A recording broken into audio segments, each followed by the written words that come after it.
Hello प्यारे बच्चों। आज हम केवी का सैंपल पेपर जो क्लास 12th के लिए है उसको सॉल्व करने जा रहे हैं।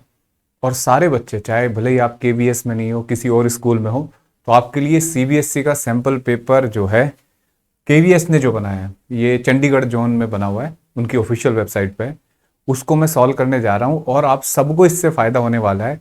इसलिए इसके सारे क्वेश्चन आप बहुत ध्यान से देखें और इसमें मैं इसका लिंक भी दे दूंगा ऑफिशियल वेबसाइट का, जहाँ से आप ये पेपर ले सकते हैं। बहुत प्यारा पेपर है और सारे क्वेश्चन आपको करने चाहिए ताकि आपको बोर्ड में हेल्प मिलेगी, प्री बोर्ड जो भी आपका आएगा काफ़ी हेल्प मिलेगी। ठीक है, अब देखो बेटा, शुरू करते हैं। वही फॉर्मेट है, 70 नंबर का है, 3 आवर्स में करना है। इंस्ट्रक्शन वही है, 35 क्वेश्चन हैं। ठीक है, 4 सेक्शन है, सेम वही जो सीबीएसई का पैटर्न है। पहला क्वेश्चन है, force between A and B is F. ये दो चार्ज हैं, 4Q और -Q। इनके बीच में कितना फोर्स दे रखा है बच्चों? F। अब कहा कि if 35% charge of A transfer to B then force between A and B. अब देखो, अभी इनके बीच में जो फोर्स है वो मैं ये लिख लेता हूं, वो कितना होगा? K into 4Q into cube upon distance का स्क्वायर। ठीक है, अब क्या किया, इसका 75%, तो 4Q का 75% कितना होता है बेटा? 75%, देखो जरा कितना आ जाएगा ये? 25 चौका 100, 25 तिया 75। ठीक है, 3Q। तो 75% ऑफ 4Q कितना है? 3Q। 3Q इसको दे दिया तो इसको 3Q मिल जाएगा, तो टोटल कितना हो जाएगा इस पर? 4Q। और इसमें से 3Q निकालेंगे तो इस पर क्या बचेगा? Q। तो अब जो नया फोर्स देखोगे वो कितना होगा बेटा? KQ into 4Q by D square. ये तो सेम है। अगर ये सेम है बच्चों तो ऑप्शन क्या बचेगा? F। ठीक है, चलो आगे बढ़ते हैं, बढ़िया क्वेश्चन था। Next, four capacitor with capacitance C1 1 microfarad, C2 1.5 microfarad, ये 2.5 माइक्रोफेरेड है और ये 0.45 माइक्रोफेरेड है। और हमें बताना है ए और बी के बीच का पोटेंशियल डिफरेंस। थोड़ा ध्यान से पढ़ना है, potential difference between point B and A, है ना? V B minus V A बताना है।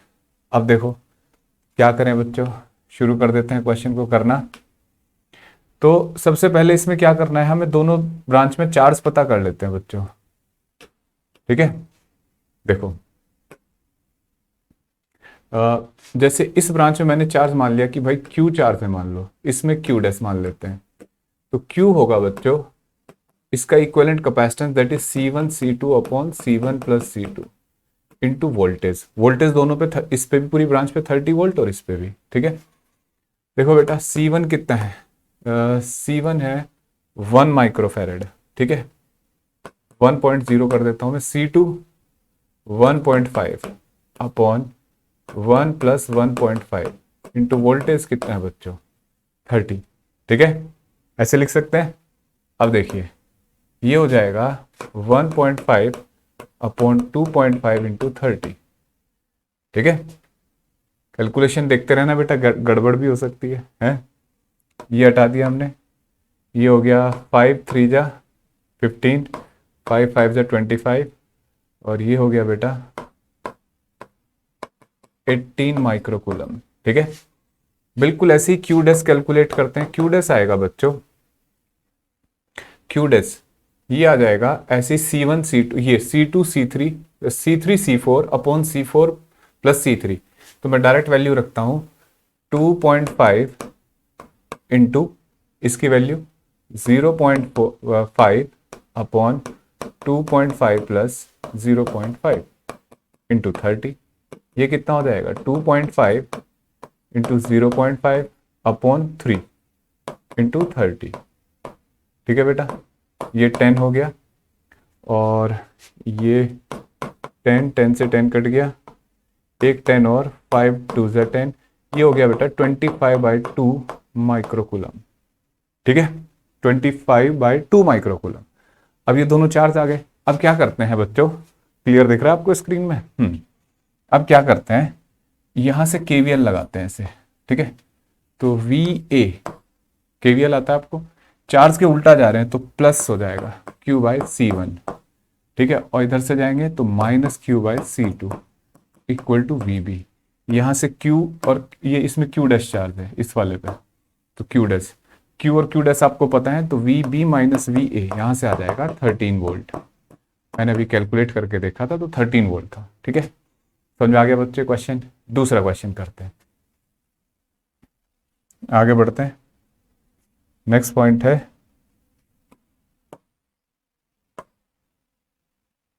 देखो, which of the following statement is correct for diamagnetic material. इसकी रिलेटिव परमिएबिलिटी जो है 1 से छोटी होती है, म्यू आर लिखा है ये। काई इज नेगेटिव एंड लो, काई की वैल्यू नेगेटिव भी होती है, स्मॉल भी होती है। काई does not depend on temperature, सही बात है, यहाँ क्यूरी लॉ नहीं लगता। ऑल ऑफ द अबव, सारी प्रॉपर्टी सही है, थर्ड का आ जाएगा फोर्थ। ठीक है, ये सही है। आगे बढ़ते हैं। A current of 3 ampere is flowing in a plane circular coil of radius 3 centimetre, number of turns इतना, the coil is place in a uniform magnetic field of magnetic induction इतने 0.5 tesla, then the magnetic dipole moment of the coil is. तो देखो बेटा कैसे solve करना है, बिल्कुल simple सी बात है। याद है आपको मैग्नेटिक डाइपोल मोमेंट क्या होता है? मैग्नेटिक डाइपोल मोमेंट याद करा रखे ना आपको, निया, निया नाम से याद रख सकते हो, या ऐसे। अब n कितना है नंबर ऑफ टर्न? 20। करंट कितना है बेटा? देखो कहाँ लिखा है करंट, 3 एम्पियर। ठीक है, 3, और एरिया तो रेडियस 4 सेंटीमीटर है, तो पाई इंटू 4 इंटू 10 की पावर -2 का होल स्क्वायर। जब आप इसे सॉल्व करते हैं तो 0.333 के आसपास, ये एम्पियर मीटर स्क्वायर है, थोड़ी हमारी टाइपिंग मिस्टेक है ऐसे, तो ये आ जाएगा बच्चों 0.3 एम्पियर मीटर स्क्वायर। ठीक है, आगे बढ़ते हैं। नेक्स्ट क्वेश्चन बेटा, a circular current loop of magnetic moment m is an arbitrary orientation in an external magnetic field B. The work done to rotate the loop by 30% about an axis perpendicular to the plane. देखो बेटा, किसी magnetic field में ना coil को उसके axis के about घुमा रहे हैं, तो उसका अब जैसे फॉर एग्जांपल मेरे पास ये वायर रखे हुए हैं, ये कॉइल है। ठीक है, तो इसका एरिया वेक्टर ऐसे होता है, तो अगर आप इसको, और इसी के लॉन्ग इसका एक्सिस होता है, अगर आप इसी के लॉन्ग इसको घुमाओगे तो भैया इसका एरिया वेक्टर तो अपनी रोटेशन बदल नहीं रहा। और अगर एरिया वेक्टर डायरेक्शन नहीं बदल रहा है, इसका मतलब इसका मैग्नेटिक मोमेंट जो होता है, डाइपोल मोमेंट, उसकी डायरेक्शन भी नहीं बदल रही है, तो आप इसे घुमाते रहो कोई वर्क ही नहीं होगा, क्योंकि वर्क का जो फॉर्मूला होता है वो होता है mb cos थीटा, है ना, ऐसे होता है ना, पोटेंशियल होती है -mb cos थीटा, तो m तो सेम ही रहेगा ना। अगर मान लो कॉइल में ऐसे आप इसे रोटेट कर रहे हो ऐसे, तो m की डायरेक्शन तो बदली ही नहीं, वो तो सेम रहेगी। तो एंगल नहीं बदल रहा है, मतलब वैल्यू नहीं बदले, तो वर्क 0 होगा। ठीक है बेटा, तो फोर्थ ऑप्शन। आगे बढ़ते हैं, देखिए क्वेश्चन है, डायग्राम साफ दिख रहा होगा आपको, उम्मीद करते हैं। देखो इस क्वेश्चन में है कि ये गैल्वेनोमीटर लगा हुआ है और हमसे पूछा जा रहा है कि बताओ भाई इस रेजिस्टेंस की वैल्यू बताओ, कैसे कैलकुलेट करें बच्चों। बैलेंसिंग कंडीशन है, देखो ये 55 ओम है, 55, और ये लेंथ कितनी बचेगी, अगर ये 100 सेंटीमीटर का वायर होता है, मीटर ब्रिज है, तो ये 80 सेंटीमीटर, क्योंकि इधर 20 सेंटीमीटर है, तो 55/20 इक्वल टू R/80। 0 से 0 कट गया 4, R इक्वल टू 55 इंटू 4, कितना हो जाता है बेटा 55 इंटू 4, 5 चौक 20, 5 चौक 20 और 22, 220 वोल्ट ओम। ठीक है बेटा, ये आंसर आ जाएगा। आगे बढ़ते हैं। Next, in the given figure the current from A to B in straight y decreasing in the direction of induced current in the loop is A। ठीक है बच्चों, ये जो करंट है ये इंड्यूस करंट की डायरेक्शन बतानी है, और ये करंट जो है ना डिक्रीज कर रहा है। तो पहले देखो इसका मैग्नेटिक फील्ड ऐसे आउटवर्ड होगा, ठीक है, ऐसे आउटवर्ड होगा ना बच्चों, और ये मैग्नेटिक फील्ड आउटवर्ड है और ये कम हो रहा है, क्योंकि इस करंट की डायरेक्शन कम हो रही है, मतलब मैग्नीट्यूड कम हो रहा है। तो अगर ये वैल्यू कम हो रही है, इसका मतलब इसको बढ़ाने की कोशिश करेगा ना, लेंज रूल से ये, तो ये जो कॉइल होगी इंड्यूस करंट ऐसे होना चाहिए कि इसका फ्लक्स भी बाहर आए और इसको बढ़ाए, घटती हुई वैल्यू को बढ़ाते हैं, बढ़ती हुई वैल्यू को घटाते हैं, यही है ना लेंज रूल। तो इसका मतलब एंटी क्लॉकवाइज, तो एंटी क्लॉकवाइज ये है। ठीक है, आगे बढ़ते हैं। Next, nature of electromagnetic wave is longitudinal, longitudinal stationary, stationary हो नहीं सकती, ट्रांसवर्स नहीं हो सकती स्टेशनरी में, ये होगी बच्चों ट्रांसवर्स, ठीक है, पढ़ा है ना। ट्रांसवर्स वेव होती है plane plane progressive wave. Work function of caesium is 2.14 electron volt, find the wavelength of the circuit wavelength of the incident light if the photoelectric current is brought to be zero using by a stopping potential of 0.60 volt। ठीक है बेटा, देखो जरा कैसे calculate करेंगे इसको। जैसे यहाँ पे वर्क फंक्शन सीजियम का दे रखा है ना, स्टॉपिंग पोटेंशियल दे रखा है। देखो बेटा, जो काइनेटिक एनर्जी होती है मैक्सिमम, वो होती है hc by lambda minus work function, ठीक है। और यही क्या होता है EVS, स्टॉपिंग पोटेंशियल इनटू ये, और बच्चों है ना, और मतलब जहां पे voltage photo electric current zero हो जाए उसी को स्टॉपिंग पोटेंशियल बोलते हैं, hc by lambda minus five. देखो बेटा, स्टॉपिंग पोटेंशियल कितना है 0.6, यानी कि 0.6 इंटू ई, है ना, इतने वोल्ट हो गया ये।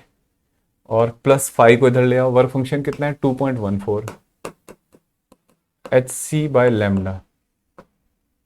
देखो बेटा 0.6 प्लस ये, तो ये हो जाएगा 2.74 इलेक्ट्रॉन वोल्ट। समझ रहे हो, 4 6 प्लस 1 7 हो गया, और 2.74। और hc को हम लिखते हैं बेटा 1242 इलेक्ट्रॉन वोल्ट नैनोमीटर। इसकी वैल्यू याद कर लो, ये hc equal to 1242 electron volt nanometre, ठीक है। और बड़ा इजी हो जाएगा। अब देखो ये अपॉन लैम्डा, यहां से लैम्डा कैलकुलेट कर लेंगे। देखो इलेक्ट्रॉन वोल्ट से इलेक्ट्रॉन वोल्ट कट जाएगा, ठीक है। वेवलेंथ आ जाएगी 1242 को किससे डिवाइड करो 2.74, ठीक है। कैलकुलेटर का इस्तेमाल कर लेते हैं बेटा, कैलकुलेटर 1242 डिवाइडेड बाय 2.74,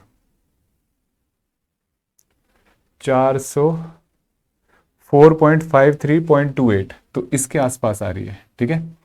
तो ये आंसर आ गया, ठीक है बेटा 4.54.3.28, क्योंकि मैंने लगभग 1242 इलेक्ट्रॉन वोल्ट नैनोमीटर वैल्यू ले ली, तो इससे थोड़ा सा वेरिएशन आ गया, ठीक है।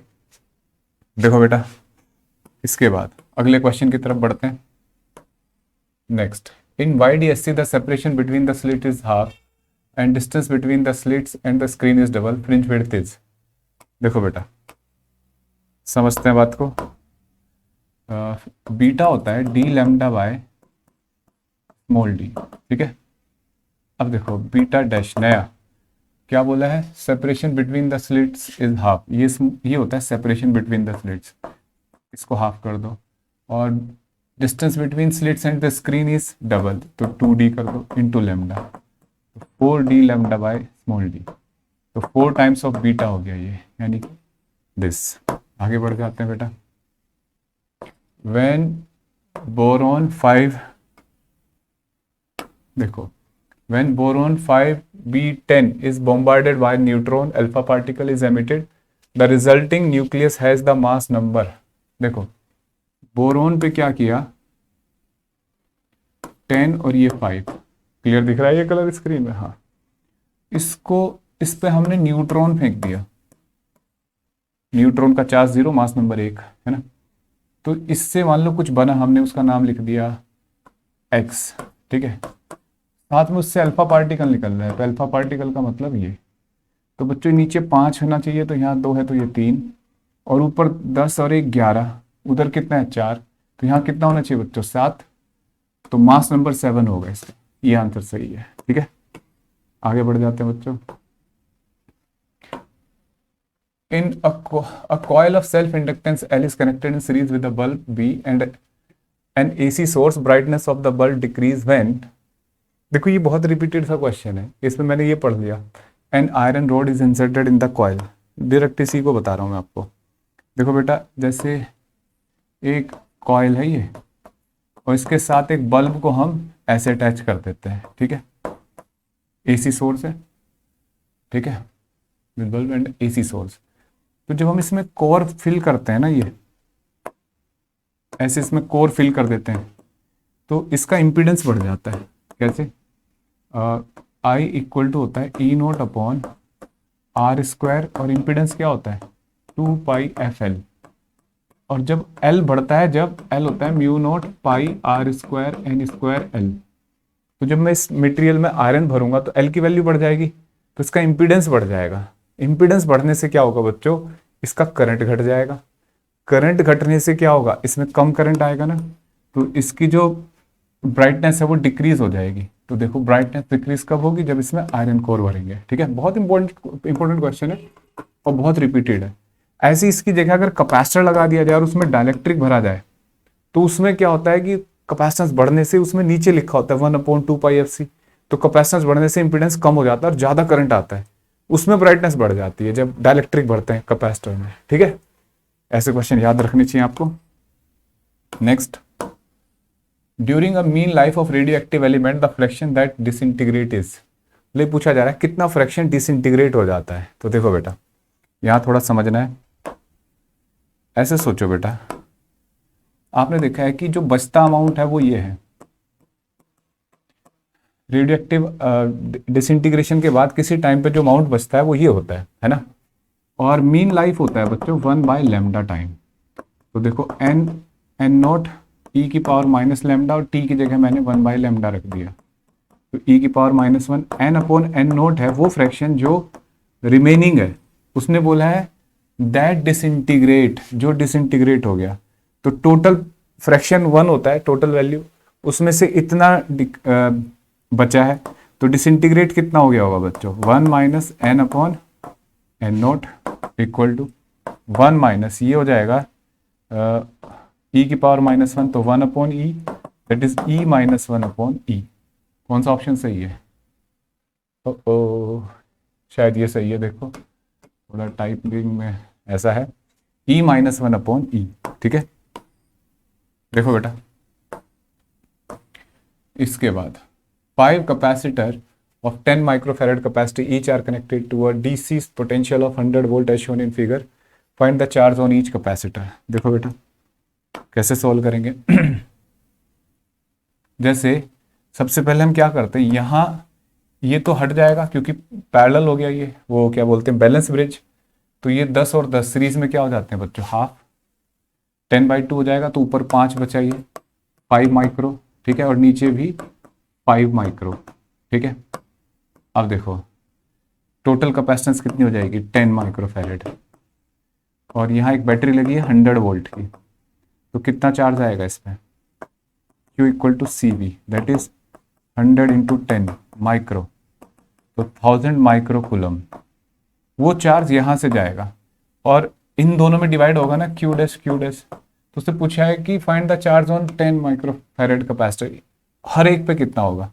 तो इसका आधा नहीं हो जाएगा, Q यहाँ से गया तो आधा आधा डिवाइड हो जाएगा। तो सोचो 500 इससे 500 आ जाएगा हर एक पार्ट से। ठीक है, आगे बढ़ते हैं।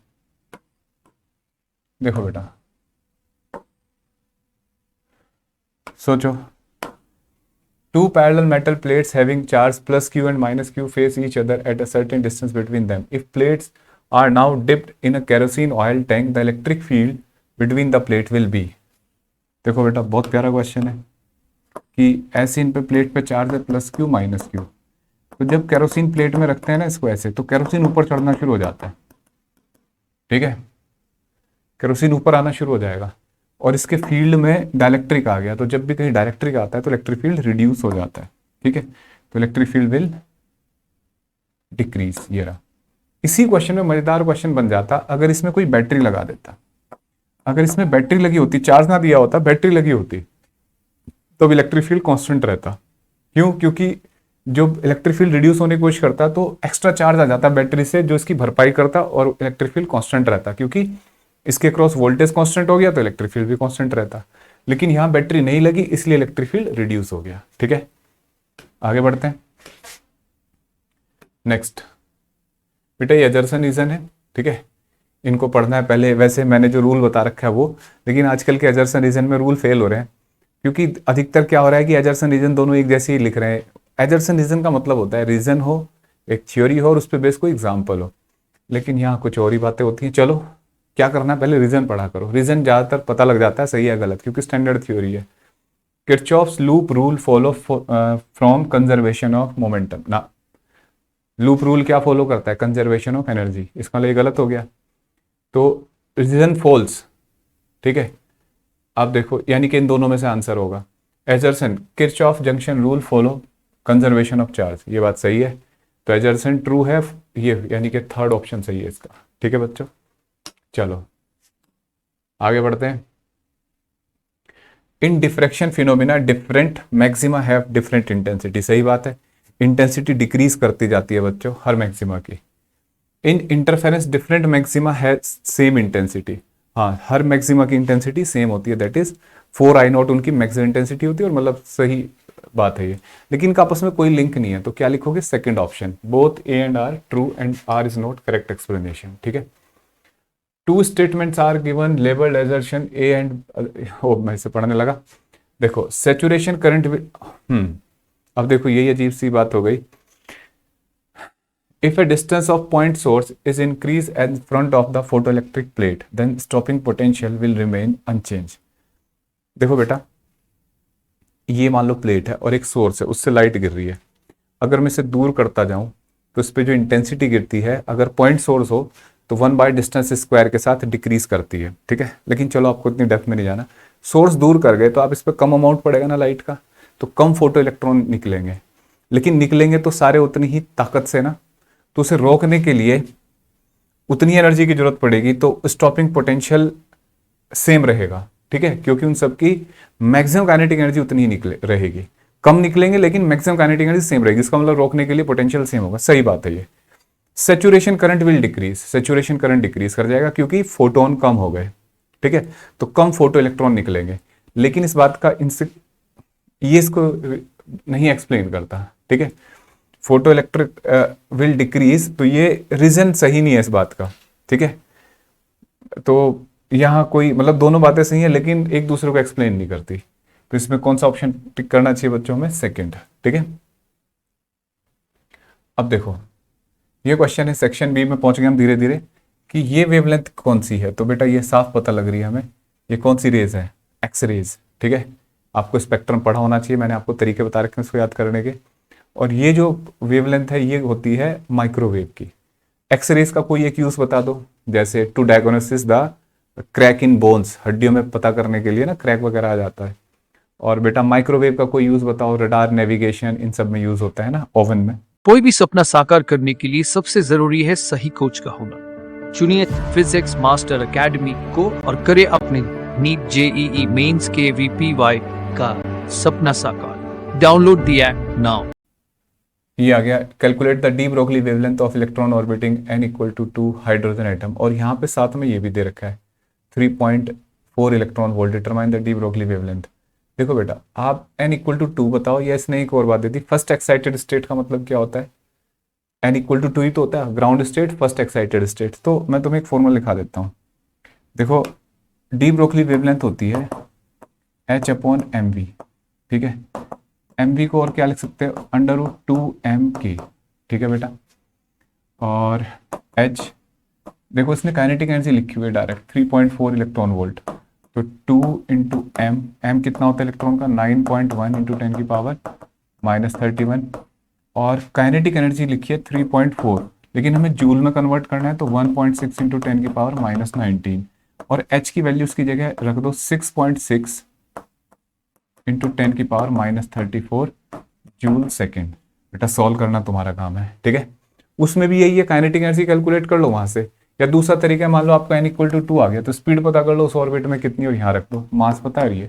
ठीक है, अब दोनों क्वेश्चन एक ही है, ऐसे कर सकते हो।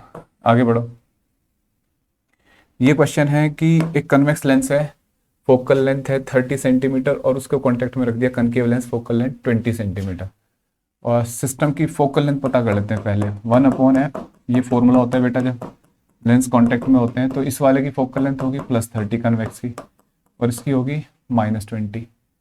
ठीक है, देखो 20 - 30/60,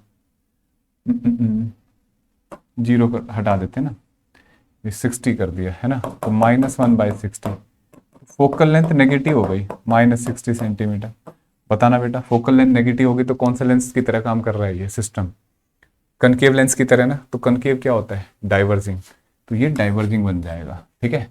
कन्वेक्स कन्वर्जिंग होता है। चलो आगे बढ़ते हैं बेटा। Energy band diagram of N type and P type semiconductor make donor ऐसे। देखो बेटा ये सब तुम कर सकते हो, सिंपल सी बात है। और फॉरवर्ड बाइसिंग, रिवर्स बाइसिंग, ये सब क्वेश्चन आपको बुक्स में है सीधे। ये न्यूमेरिकल्स पे ज़्यादा फोकस करेंगे जो प्रॉब्लम्स हैं। Fringe width in a particular YDSC experiment is to be B. Fringe width beta को हम बी लिख दिया, that is d lambda by small d, ठीक है। If wavelength of the light is double, 2 lambda कर दिया। Separation between the slit is halved, तो d/2 आधी कर दी। And separation between the screen, ये कैपिटल D ट्रिपल कर दिया, ठीक है बेटा। तो 4 तिये 12, भाई 2 दूनी 4, 4 तिये 12, 12d लैम्डा बाई d। एक बार फिर चेक कर लेते हैं, 3 कर दिया ये। और बेटा स्लिट्स की गैप को हाफ कर दिया और वेवलेंथ को डबल कर दिया, ठीक है। हाँ, और बेटा ये हो गया 12b, ठीक है। अब आगे बढ़ते हैं। हमें बताया find the charge on the capacitor shown in circuit. ये 24 वोल्ट है, 10 ओम है, 20 ओम, ये 6 माइक्रोफैरेड, वो सॉरी ये 2 वोल्ट है। तो चार्ज बताना है। तो देखो बेटा बड़ा अच्छा क्वेश्चन है ये। जैसे आप सोचो ये 6 माइक्रोफैरेड है, तो ये तो फुल चार्ज होगा, स्टेडी स्टेट आ रखा होता है। जब कैपेसिटर फुल चार्ज डीसी के क्रॉस लगा रखा होता है तो फुल चार्ज होने पे स्टेडी स्टेट बना देता है। तो स्टेडी स्टेट बनाएगा तो इसका मतलब सारा करंट यहाँ से जा रहा होगा। तो करंट कितना होगा सर्किट में? I = 2 voltage upon total resistance 10 + 20, यानी कि 2/30, ठीक है। तो जो इसके क्रॉस वोल्टेज होगा इन 2 पॉइंट के ए बी, वही इसके क्रॉस होगा। सोचो जो वोल्टेज यहाँ वही यहाँ होगा भाई, VA और VB। तो जितना वोल्टेज इसके क्रॉस है, करंट इससे जाएगा, उतना ही इसके क्रॉस होगा, क्योंकि दोनों पैरेलल में है। तो देखो VAB = I × R, 2/30 × 10, ठीक है, 2/3 वोल्ट, ठीक है। वोल्टेज आ गया ये। और Q = क्या होता है बेटा? CB। कैलकुलेशन देखते रहना। 2/3, 3 दूनी 6 ना, 4 माइक्रोकुलम। माइक्रोकुलम में आएगा, ध्यान रखना ये, ठीक है, क्योंकि समझना आपको, ये माइक्रोकुलम में आ गया, ठीक है। आगे बढ़ते हैं। अब देखो, ओ ये क्या कर रखा है? The magnetic field of force between 2 straight parallel current carrying conductor kept at distance d apart in air is given by. देखो बेटा समझते हैं इसको। फोर्स का फॉर्मूला एक्चुअल में ये नहीं होता है, थोड़ा सा मिस वो हो गया, टाइपिंग का फॉर्मेट से बिगड़ गया है थोड़ा सा, 2πd ऐसे, ठीक है। ये आपको डिराइव करना है, बड़ा बड़ा पेट सा है। ये NCERT जो CBSE का सैम्पल पेपर है उसमें भी ये क्वेश्चन है और आपने कर रखा होगा, आपके टीचर ने बताया होगा। यहाँ थोड़े से ग्राफ के क्वेश्चन है। देखो इसमें I1 I2, देखो F के साथ ग्राफ बनाना है I1 I2 का, व्हेन D इज कांस्टेंट, है ना। साथ में यहाँ कुछ लिखा है, I1 I2 are the current flowing through the wire, और sign convection that force of attraction is assigned as negative and force of repulsion assigned as positive. जब फोर्स ऑफ अट्रैक्शन होगा तो क्या ग्राफ मतलब वैल्यू होगी, उसको negative लेंगे और रिपल्शन को पॉजिटिव। और हमें ये पता होना चाहिए कि जब करंट सेम डायरेक्शन में होता है तो रिपल्सिव होता है भाई, ठीक है, और जब अपोजिट डायरेक्शन में होता है तो अट्रैक्टिव, ठीक है। समझाया बच्चों? अब देखो, जैसे अगर मैं इस फॉर्मूले में लिखूं, मान लो मुझे ये देख के पता लग रहा है कि I1 I2 के साथ ग्राफ बनाना है फोर्स का, तो force is directly proportional to I1 I2 आ रहा है, यानी कि Y = X। तो ऐसा ग्राफ क्या होता है? देखो बेटा, जब ये पॉजिटिव नंबर होगा, ये कब होगा पॉजिटिव? जब दोनों सेम डायरेक्शन में करंट जा रहा होगा, तो ये पॉजिटिव नंबर होगा, है ना। तो फोर्स क्या होगा? जब X पॉजिटिव होना चाहिए, करंट सेम डायरेक्शन में होना चाहिए, तो फोर्स क्या होगा? रिपल्सिव ना। तो रिपल्सिव को क्या उन्होंने माना है? पॉजिटिव, देखो लिखा है ना ऐसा, force of repulsion is assigned to be positive. और जब फोर्स अपोजिट डायरेक्शन में है तो क्या माना है इसको, जब अपोजिट डायरेक्शन में है दैट इज मतलब जब फोर्स क्या कहते हैं अट्रैक्टिव है उसको नेगेटिव लिया है। तो अगर मैं ऐसे सोचूं कि भाई ऐसे ये I1 I2 है और ये फोर्स है, तो I1 I2 का प्रोडक्ट अगर ये अपोजिट डायरेक्शन में हो गए तो फोर्स क्या आना चाहिए, रिपल्सिव ना। अगर दोनों का साइन सेम है तो दोनों सेम डायरेक्शन में हो तो यहाँ फोर्स रिपल्सिव आ रहा है, और दोनों के साइन सेम, हाँ तो ये ऐसे ऊपर गया है ना। देखो अगर दोनों पॉजिटिव नंबर आ रहा है मल्टीप्लाई करके, वो कब आ सकता है, जब सेम डायरेक्शन में हो, है ना। अगर एक प्लस एक माइनस है तो उल्टी डायरेक्शन हो गई, ये नेगेटिव हो जाएगी ये वैल्यू, और फोर्स क्या हो जाएगा, बेटा मैंने शायद गलत बोल दिया, दोबारा शुरू करते हैं। करंट जब सेम डायरेक्शन में होता है ना तो ये अट्रैक्टिव फोर्स होता है, मैंने गलत बोल दिया। करंट जब सेम डायरेक्शन में तो अट्रैक्टिव फोर्स होता है, ठीक है। और जब अपोजिट डायरेक्शन में होता है तो फोर्स रिपल्सिव होता है। तो अब देखो, तो इसका मतलब यहां जो ग्राफ बनेगा सेम डायरेक्शन में है तो क्या होना चाहिए ग्राफ, फोर्स जब सेम डायरेक्शन में अट्रैक्टिव, और अट्रैक्टिव को क्या माना है उसने, नेगेटिव। तो इसका मतलब ये ग्राफ ऐसे होगा, y equal to minus M X की तरह। अब एक बार वेरीफाई कर लेते, इनका प्रोडक्ट नेगेटिव आ रहा है तो इसका मतलब फोर्स अट्रैक्टिव होगा, हाँ ठीक है। तो ये ग्राफ बनाएंगे, आप इसको हटा देंगे, ये नहीं है ऐसे, ठीक है, y equal to minus M X की तरह।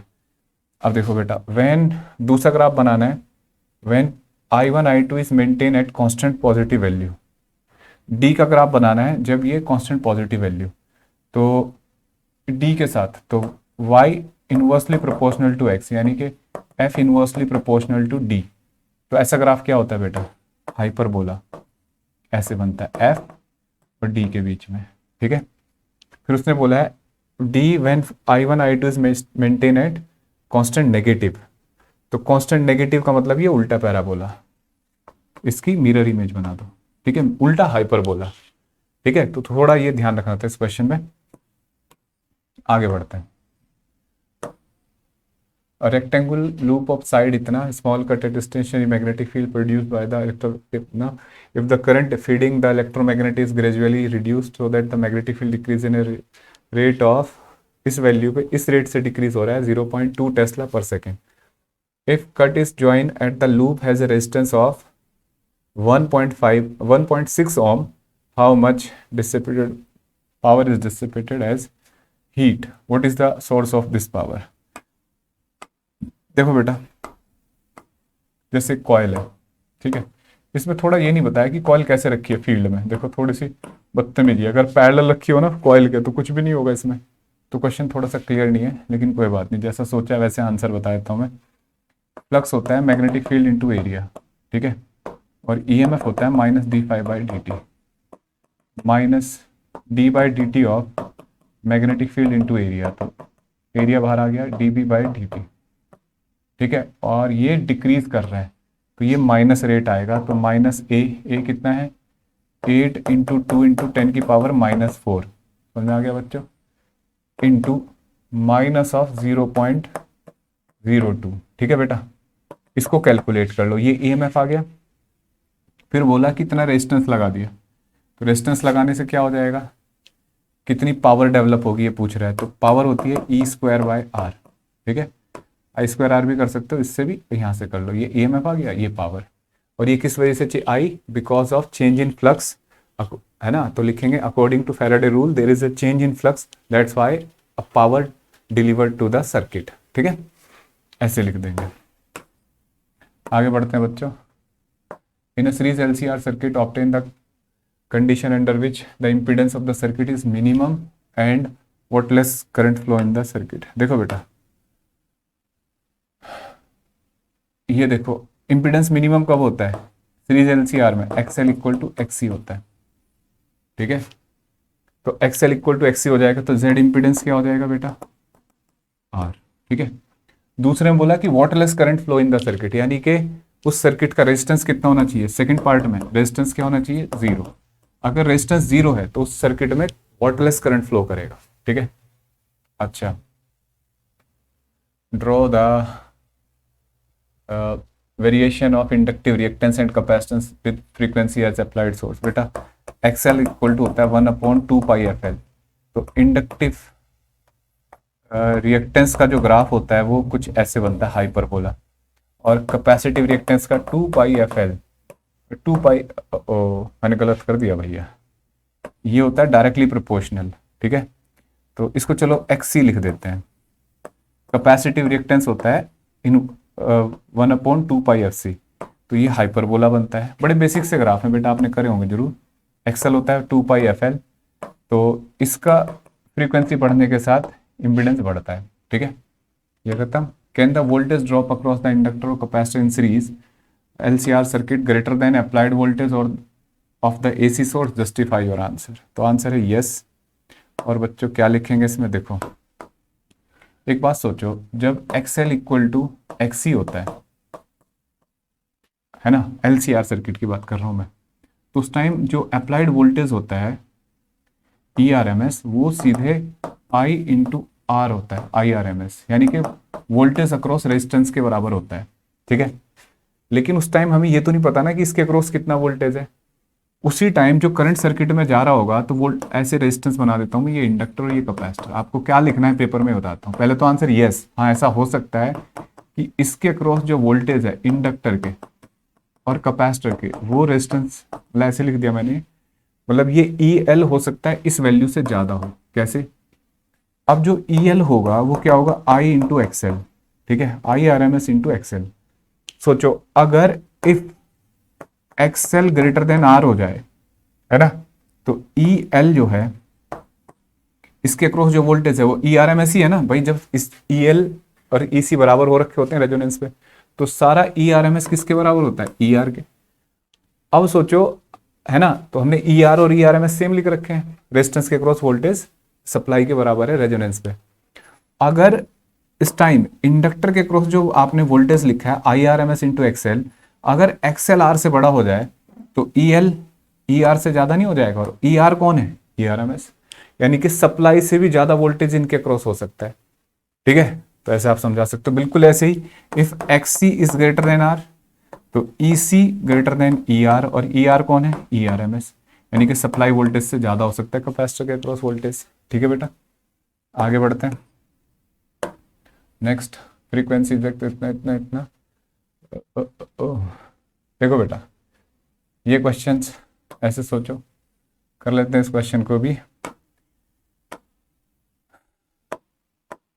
जैसे देखो, frequency of light which eject electron from a metal surface full stop by retarding potential 3 point, यानी कि स्टॉपिंग पोटेंशियल दे रखा है, और photo electric emission begins at the metal at इतने, इस फ्रीक्वेंसी पे बिगन हो जाता है। What is the work function? देखो बेटा एक बात सोचो, के ई मैक्सिमम का फॉर्मूला क्या पढ़ा रखा है, HC बाय लैम्डा या H न्यू, और माइनस हमें बताना क्या क्या है, पॉइंट द फ्रीक्वेंसी। अच्छा, और एक होता है ये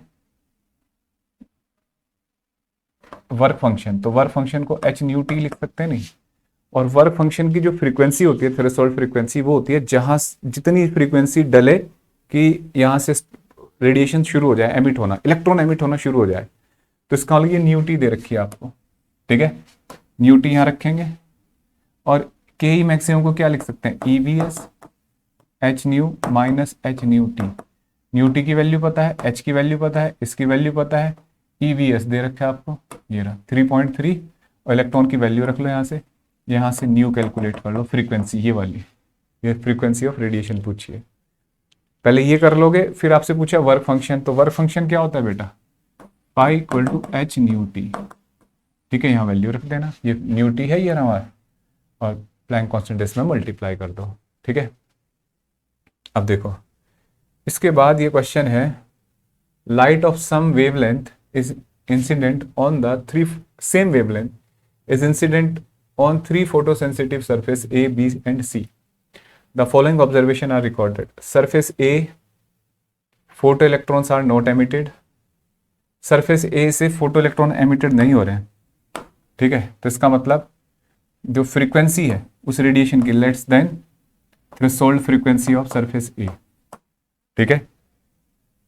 surface B the photo electrons are just emitted, इसका मतलब जो फ्रीक्वेंसी है रेडिएशन की is equal to threshold frequency of surface B. ठीक है।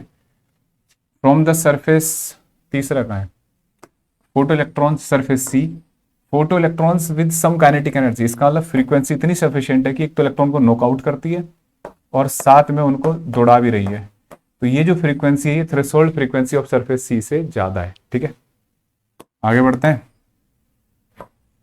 देखो बेटा, ये क्वेश्चन है, द एनर्जी लेवल ऑफ ये photo electron atoms are shown along side the result in emission of, इनमें से कौन सा 275 नैनोमीटर। देखो बेटा, मेरी कैलकुलेशन अब मैं थक लिया हूँ, तो अब कैलकुलेशन तुम करोगे, मैं बता देता हूँ। 275 नैनोमीटर, ठीक है। इनमें से कौन सा, तो क्या करते हैं, एनर्जी का वेवलेंथ का formula delta E equal to H C by lambda, है ना, E2 minus E1 H C by lambda कर दो। ठीक है, यहाँ से वेवलेंथ पता कर सकते हो, जो भी इस वैल्यू के बराबर आ जाएगी। ठीक है। दूसरा इसने पूछा है मैक्सिमम मिनिमम वेवलेंथ। इसका तरीका ये होता है बेटा, जो मिनिमम वेवलेंथ होती है, हमेशा ध्यान रखना कि energy difference equal to H C by lambda है। तो जितनी ज़्यादा एनर्जी होगी वेवलेंथ उतनी छोटी होगी। तो सबसे बड़ी एनर्जी कौन सी है इन ट्रांजिशन में, जो दिखा रखे हैं आपको, ये है ना, इस ट्रांजिशन में सबसे ज़्यादा एनर्जी निकलेगी, इसका मतलब ये सबसे छोटी वेवलेंथ है। और सबसे छोटा ट्रांजिशन बच्चों ये है, ये वाला, तो इसमें सबसे बड़ी वेवलेंथ निकलेगी। ठीक है, अगर ये डायग्राम सही है तो क्लियर है। तो सबसे बड़ी वेवलेंथ इससे निकलेगी। वैसे एक ये भी होना चाहिए था, दे नहीं रखा इसमें, मतलब आपको ध्यान रखना है, जो सबसे बड़ा डिफरेंस होता है एनर्जी का, उसकी सबसे छोटी वेवलेंथ, और जो सबसे छोटा डिफरेंस है उसकी सबसे बड़ी वेवलेंथ है। ठीक है, आगे बढ़ते हैं। सेक्शन डी, देखो बेटा, ये क्या है, density of electron revolving around the wire is the velocity circular wire, reduce the expression for kinetic energy. ठीक है, चलो पहले ऊपर वाला न्यूमेरिकल करके देता हूँ। जैसे बेटा एक वायर है, ठीक है, इस पे positive charge density lambda coulomb per metre है। ये बड़ा प्यारा क्वेश्चन है, बहुत रिपीटेड है, एचसी वर्मा में दे रखा है बच्चों ये क्वेश्चन। और कांस्टेंट स्पीड से घूम रहा है, कांस्टेंट वेलोसिटी बोलना बदतमीजी, स्पीड होना चाहिए। ठीक है, in a circular plane perpendicular to the wire, ऐसे, ये स्पीड रेडियस आर, और बच्चों ये इलेक्ट्रॉन है। ठीक है, अब रेडियस आर में घूम रहा है, तो घूमने के लिए क्या चाहिए होता है बच्चों, सर एक बाइक चाहिए होती है। सर नहीं बेटा, centripetal force E into capital E, तो लेमडा इलेक्ट्रिक फील्ड क्या होता है किसी वायर का, 2 pi epsilon naught R, R से आर काट दिया, mv square E lambda upon 2 pi epsilon naught. एक मजेदार बात यहाँ ये भी पता लगती है इस क्वेश्चन में कि जो लीनियर चार्ज डेंसिटी होती है, मतलब जो स्पीड है इस केस में इस वायर की, वो रेडियस के इंडिपेंडेंट आई है, देखो। ठीक है, ये एक इंटरेस्टिंग बात है इस क्वेश्चन में। अच्छा, ये आ गया। अब मैं इसको 2 से डिवाइड कर देता हूँ, तो ये 4 हो जाएगा इधर, तो काइनेटिक एनर्जी बन गई ना, तो काइनेटिक एनर्जी आ गई। ठीक है, काइनेटिक एनर्जी आ गई e lambda upon 4 pi epsilon naught. फिर पूछा है इसका ग्राफ बनाओ, kinetic energy versus charge density, तो कुछ भी नहीं है, kinetic energy directly proportional to lambda है। ये लो बेटा, लैम्डा ऐसे, काइनेटिक एनर्जी ऐसे, ऐसा ग्राफ बनेगा। ठीक है, देखो इस क्वेश्चन में थोड़ी सी टेक्निकल अच्छी सही नहीं कर रखा है क्वेश्चन, कि मतलब इसमें बैटरी दे रखी है तो चार्ज हमें पता है, लेकिन उन्होंने चार्ज दे दिया कि इस कैपेसिटर पे इतना हो, तो ये करेक्शन के चांस है, इस क्वेश्चन को ठीक कर देंगे लोग। अभी मैं वैसे बता देता हूँ कि आपको सीधे क्या करना है, इनको ये 2 पैरेलल में, फिर सीरीज में, पैरेलल में 6 और 3 9 हो जाएगा, और फिर वैल्यू कैलकुलेट कर लो। ठीक है, और फिर उसी अकॉर्डिंग चार्ज कैलकुलेट कर लो, यहाँ डिवाइड कर दो, तो वैसे इसको ठीक किया जाना चाहिए। आगे बढ़ते हैं बच्चों, देखो ये क्वेश्चंस, ये सारे थियोरेटिकल क्वेश्चन आपकी बुक्स में है। वाई एलॉयस आर, ये क्यों यूज किए जाते हैं कॉन्स्टेंटन और मैग्नेनिन, क्योंकि इनका ना ये थर्मल इनसेंसिटिव होते हैं, मतलब टेम्परेचर कोफिशिएंट जो होता है बहुत, मतलब लेस सेंसिटिव होते हैं टुवर्ड्स टेम्परेचर। तो अगर टेम्परेचर कम ज़्यादा भी होगा तो इनका रेजिस्टेंस चेंज नहीं होता। ठीक है, आपको लिखना है because these are less sensitive to the temperature. और बैलेंस व्हीट स्टोन ब्रिज की जो डेरिवेशंस है वो देख लो। ठीक है, ये तो थियोरेटिकल हो गया। अब आते हैं भैया ऑप्टिक्स में। ऑप्टिक्स थोड़ी सी इसमें यहाँ बड़े क्वेश्चन में ही है, छोटे क्वेश्चन नहीं है ऑप्टिक्स के। रे ऑप्टिक्स के। अब देखो बेटा ये क्वेश्चन है, इसमें आया है कि एक मिरर के सामने ऐसे एक ऑब्जेक्ट रखा हुआ, कैंडल रखी है, कितनी डिस्टेंस पे, 20 सेंटीमीटर, और रेडियस ऑफ कर्वेचर कितना है इसका, 36 सेंटीमीटर। तो फोकल लेंथ कितनी होगी, 18, है ना, और कनकेव है तो नेगेटिव होगी। तो इमेज की पोजीशन, साइज, ये सब नेचर पूछा हुआ है। स्क्रीन कहाँ रखे, तो जहाँ इमेज बनेगी वहीं तो स्क्रीन रखा जाएगा। तो देखो बेटा ये हो जाएगा 1/v plus 1/u equal to 1/f। 1/v, u कितना है, नेगेटिव में, -27, और ये हो गया -18। तो 1/v इक्वल टू हो जाएगा 1/18 प्लस 1/27। ठीक है, ऐसे लिख सकते हैं। इसे एलसीएम ले लो, 18 इंटू 27 -27 प्लस 18। ठीक है, तो ये हो जाएगा -9, 9 और 8 17। ठीक है, 18 27, 9 दूनी 18, -1/54। तो v आ गया -54। माइनस होने का मतलब नेगेटिव आया, इसका मतलब मिरर से इधर बनेगा लेफ्ट में, है ना। मैग्निफिकेशन दिखाता हूँ मैं, फॉर्मूला क्या होता है, -v/u। -v आया -54, और u आ गया, u कितना था, -27, माइनस माइनस एक माइनस बचा, -2 आ गया बच्चों, 27 दूनी 54। m नेगेटिव आने का मतलब है जैसा नेचर का ऑब्जेक्ट है वैसी इमेज। तो नेचर क्या, ऑब्जेक्ट क्या है, रियल है ना, तो इमेज भी रियल बनेगी। तो रियल बनेगी इमेज, है ना, और डिमिनिश्ड बनेगी एनलार्ज। तो मैग्निफिकेशन 1 से बड़ा है तो एनलार्ज बनेगी। उसका साइज क्या होगा, तो height of image upon height of object, -v/u, मतलब m लिख दो डायरेक्ट। तो height of image, height of object कितनी है बेटा, 2.5।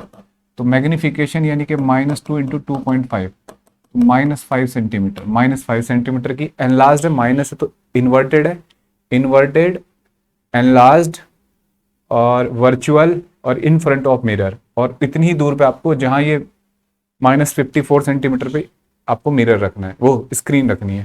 फिर क्वेश्चन है कि अगर हम ऑब्जेक्ट को मिरर की तरफ दौड़ाए तो स्क्रीन को कैसे। तो आपको पता है ना, ऑब्जेक्ट मिरर की तरफ दौड़ेगा तो इमेज पीछे की तरफ जाएगी, तो स्क्रीन पीछे ले जानी है। और बच्चों ये जो क्वेश्चन है ये एनसीईआरटी का क्वेश्चन नंबर 22 है। ठीक है, आप सीधे वहां से देख सकते हैं। बाकी रहे इसके जो केस स्टडी है वो बड़े सिंपल क्वेश्चन है। इसी पैरा से आपको आंसर मिल रहा है, तो थोड़ा एफर्ट आप भी लगाओ, थोड़ा मैंने एफर्ट लगाया है।